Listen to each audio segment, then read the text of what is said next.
Yeah, so EA3163 has been a bold move, and we decided to do this trial years back. Squamous cell cancer of the sinonasal area is the most common type of sinonasal cancers. The controversy in this cancer is how best to manage organ preservation, because many patients have involvement of important structures such as the eye, such as the base of skull. And traditionally the treatment has been surgery. However, over several years there has been series from different centers, retrospective series mostly, showing that induction chemotherapy or preoperative chemotherapy may be beneficial in improving preservation of structures. However, that question has never been answered or asked in a very objective study. There's never been a prospective randomized trial looking at this question specifically. And when I say it was a bold move, first of all, because it's a rare disease and people have not, it's always difficult to accrue to rare diseases. Plus the fact that, again, randomization may be an issue for these, in these trials. Nevertheless, the trial opened in 2018 and accrued 29 patients out of a projected accrual of about 81 patients initially.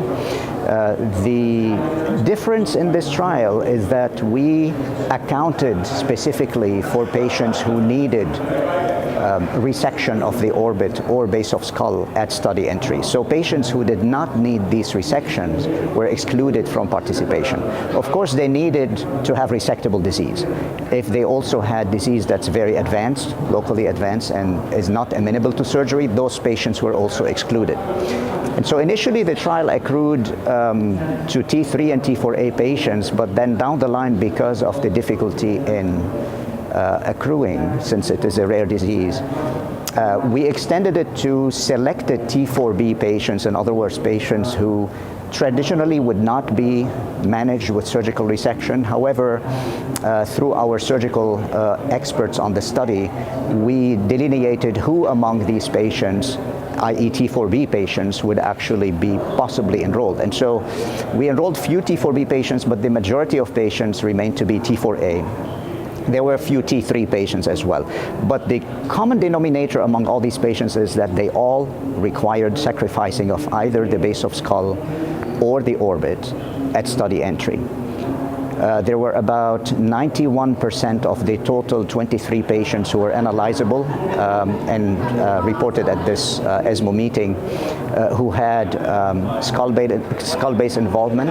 About 61% of the patients had orbit involvement, and about half of them, 51%, had both skull and skull base involvement and orbit involvement.